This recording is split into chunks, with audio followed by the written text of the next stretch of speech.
Hi, I'm Ann Weiser Cornell, and this is Support for Stressful Times. I do these webinars every 2 weeks, and because I want to offer something in stressful times, and part of what I'm offering is these opportunities to be in community with others. Ann writes, I'm from Wimbledon, UK, feeling busy trying to sort all my papers from years of courses. Okay, that sounds like a useful thing to do. And Daniel says, hello from no bobbin robin yet. Do you remember the red robin goes bob, bob, bobbing along? You got me singing, Daniel. Good for you. I am in a good mood. And I wanted to talk to you today about whether it's okay to feel good. Many things in life are stressful, maybe for you personally, for all kinds of reasons, and also world events. Pandemic is continuing. There is a war in Europe, and there are other wars going on as well. And our bodies may be experiencing a lot of reactivity and stress from all that's happening there. And then there are also moments of pleasure, happiness, joy. Is it okay? Is it okay to enjoy? Many parts of the world are experiencing springtime, beginning to be the northern hemispheres. It's beginning to be spring. Is it okay to enjoy the budding of the trees? Is it okay to sit with a cup of something warm and just allow yourself to feel that moment of pausing? I'm going to say it is okay. But we can also acknowledge that there may be parts of you that wonder if you're feeling insensitive, if you're being insensitive by feeling in some pleasure and enjoyment when obviously many other people are not. Or there might be parts of you that wonder if you're losing your vigilance, if you pause and just enjoy a moment of calm and warmth.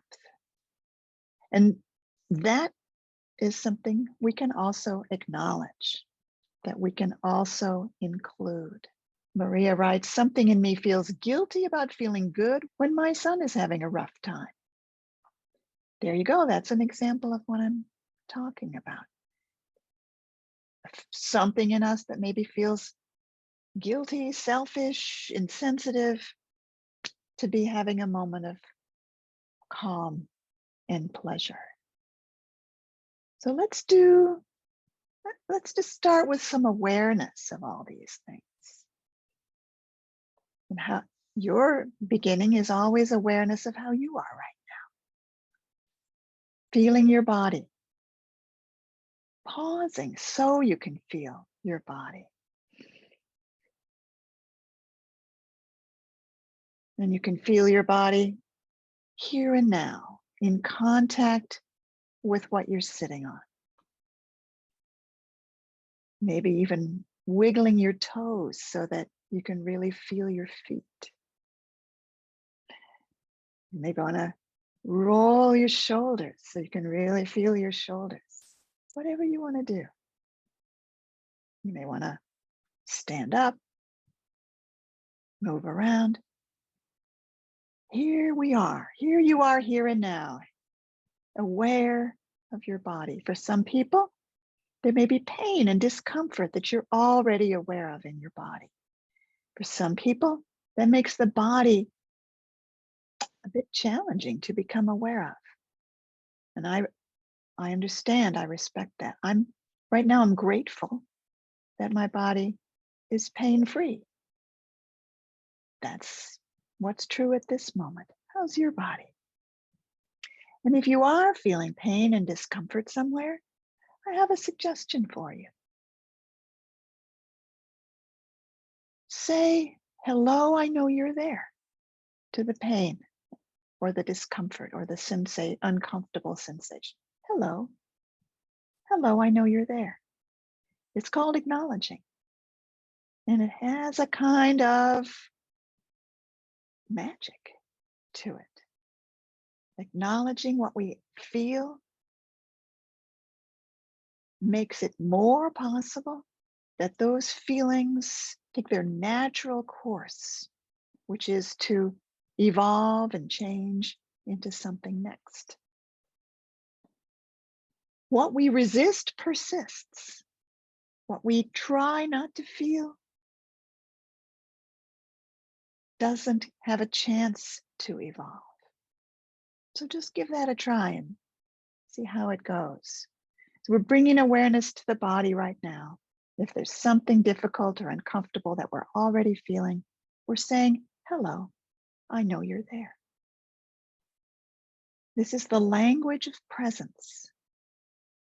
And the language of presence, including saying, I am sensing something in me, feels, and then fill in the blank. How are you feeling right now?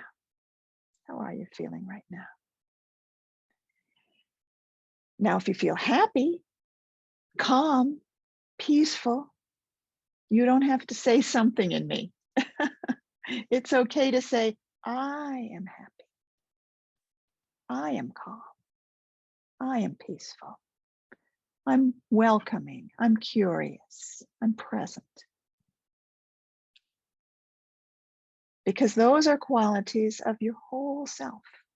And they don't need, those qualities are not in need of care. If I feel happy, the feeling of happy is not in need of my care.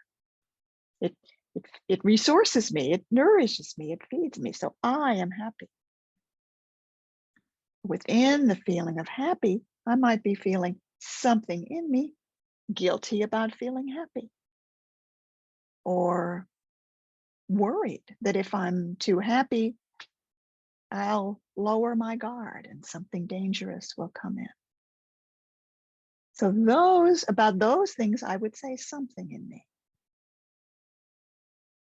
I'm feeling happy, I'm feeling calm, I'm feeling okay, and I'm sensing something in me is worried about fill in the blank. See what happens if you do that. In fact, let's take a little longer just to notice what does feel good right now.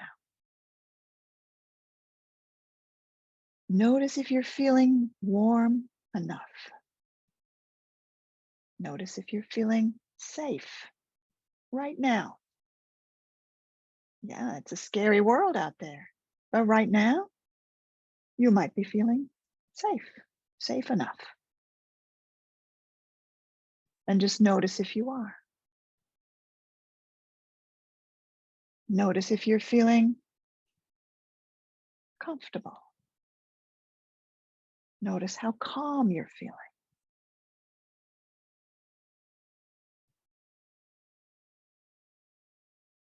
Lily writes in the chat, I'm feeling so happy to be at ease on vacation, and something in me is worried about my daughter who's having a challenging week. Yeah, that's just how it works. I'm happy and I'm sensing something in me feeling worried about, or scared about, or anxious about, and that can be here too. And it's really not true that enjoyable feelings and stressful feelings have to fight with each other. I don't have to feel either enjoyable or stressful. This is a big deal. See if you can confirm that in yourself. You can feel happy and you can be aware of stressful feelings at the same time. It may take a little practice, but give it a try. Sarah writes, I'm sensing something in me doesn't want to acknowledge good feelings, as that will mean they will change too. Interesting. There's a difference between acknowledging, which is saying, hello, I know you're there, and inhabiting, like, what's the word I want? experiencing, being the good feeling. Be the good feeling. That's what I say. I am happy. You get to be the good feeling. But the worry that what you feel good is going to go away, that it'll be snatched away. I remember many times in my life when I found good feelings suspicious. Better not to feel too good was the idea. Better not feel too good, or you'll be disappointed when the bad things come back. It always felt like good feelings were very temporary. Just noticing that the worry that good feelings are temporary is something in me. The feelings themselves can be savored in this moment. Do you know when you taste something really delicious? Do you have a favorite food, or do you remember a time when you took a taste of something and it was so delicious? Savoring. Not necessarily eating the whole thing, right? But taking one bite and just letting the whole experience really come into you. That's what I'm kind of referring to about enjoyable feelings. Even little ones, like feeling okay right now. Safe enough, warm enough, not too hungry. Savoring that. When you savor your enjoyable feelings, it's sort of like when you go to dinner at somebody else's house and taste the food they've made for you, and it's a compliment to them to really enjoy it. Isn't this good? So enjoying what is enjoyable gives you resources, and it allows you to really fully sink into the present moment, which has so much in it. Daniel writes, I believe I can be happy and not be insensitive. Yeah. Through focusing, I'm learning to be happy, yet be able to turn towards others and their problems with curiosity and empathy. And I say to other people, I hear you, I am with you.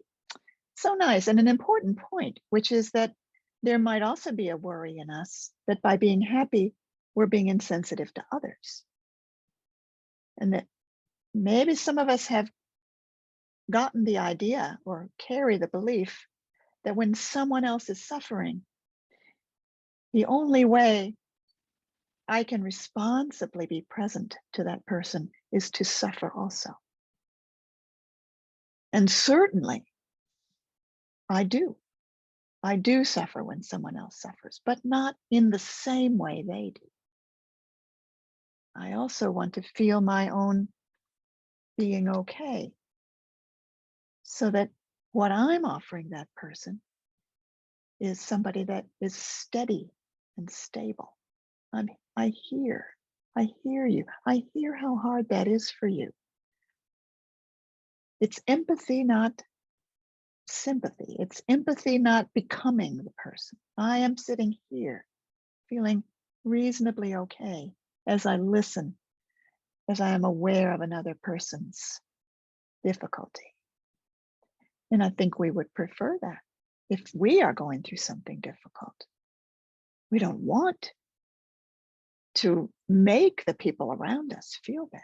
It would be better if they had their own solid, okay feeling, and that they could also be present for us. Isn't that right? Marion says, a part of me thinks if I let myself feel good, revenge will come. And it will get worse than if I had continued to not feel good. Yeah, there's some kind of almost magical belief that something will come and take us down for feeling good. You know, I call it a magical belief, but I feel confident that it comes from real experiences that happened to you in the past, in which perhaps you were feeling good and then something unexpectedly bad happened. And because kids try to make sense of the world, that sequence, right? I felt good, something unexpectedly bad happened. Something in us tries to make sense of that by saying the good feeling caused the bad happening. Right? Because these two are in sequence, it feels like one caused the other. So we can have empathy for that young part of you that tried to make sense of it, tried to make sure that bad thing doesn't ever happen again. And maybe the best way to do that is by never feeling good. Yes, we can have sympathy for that, but it's actually a very young way of looking at the world. Good things and bad things happen in sequence to each other all the time. Haja writes, I'm enjoying being with you all with the sun shining in through the window, my puppy sleeping on the sofa beside me. Very good. And I'm noticing something deep in my spleen area that feels dark and hidden, as if it's something that needs attention and more time. Yes. Now, what I love in your sharing is the and. And that word and is a very powerful facilitative word, isn't it? So I can feel the peace and calm of being on a beautiful day here and my puppy sleeping nearby me. And I can feel something in my body that feels dark and hidden and needs my attention. So notice how that word and is very allowing and inclusive. If we put but there instead, but, the word but negates something, it dismisses something. So using and, power of language, power of facilitative language, using and can really allow all the feelings we have to be here, but they don't have to fight each other or compete each other or compete with each other or push each other out of the way. Yes. Yeah. Yeah. Oh, and Haji writes, and something in me doesn't want to let it out of its cave. So we have, I'm okay. Something is dark and hidden. Something else doesn't want to let it out of its cave. And I am here. I am saying hello to both of those. Yes. So how are you right now? And is it possible to notice in how you are right now something enjoyable? So even the contact of your body on what you're sitting on might feel enjoyable. Even the touch of your fingers on your clothing might feel enjoyable. Even your breath might feel enjoyable.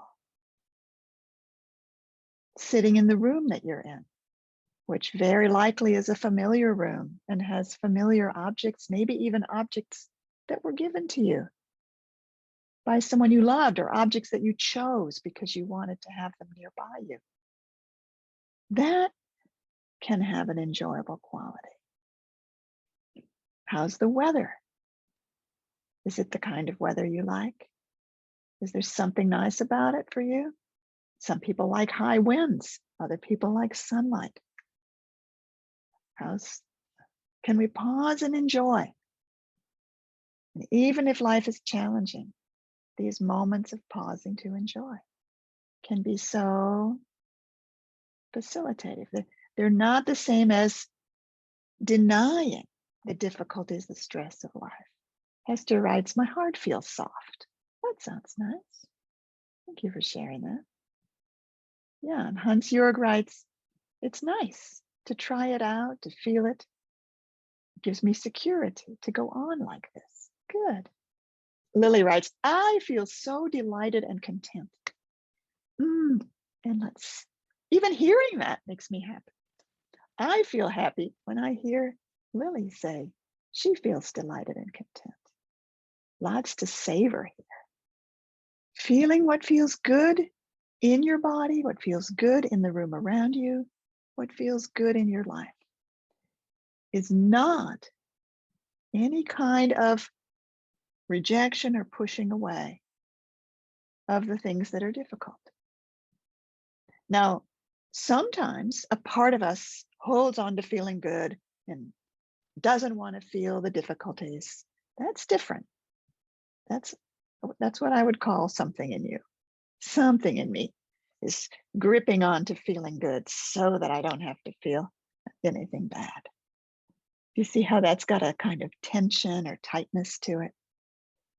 I feel good and, let's put the and in there. I feel good and there's a welcome to anything in me that feels stressed, unhappy, painful, anything in need of care and company. So when I feel good, I become the ability to give care and company to aspects of me that are in need of care. I can be the larger self and give care to aspects of me that might be feeling sad, vulnerable, anxious, nervous, scared. In that atmosphere of care, parts of me that feel anxious, nervous, scared, and so on, vulnerable, can evolve. They can change. This is an amazing and interesting paradox. When I try to make my difficult feelings change, it doesn't work. It just makes them more entrenched. When I try to make my difficult feelings hide, I'm not, no problem, everything's fine. Then they stay unchanged and may burst out. But when I'm the space where all the ways that I feel are welcome, then every feeling has an evolution. It can change. I'm curious. Oh, something in me is feeling a bit vulnerable. Let me check if that word vulnerable is a good description for what it's like. Is it vulnerable? It's more like tender. Yeah, tender fits better. Now I'm going to sit with what feels tender. Then I'm going to sense if the word tender is still right. Maybe in a moment, it's not tender. It's more resting or quiet. Everything evolves in the environment of acceptance and allowing. That's my message. It's my basic message today and all my days. You can be okay, and you might not be. It might feel like I'm just not okay today. I feel stressed. I feel overwhelmed.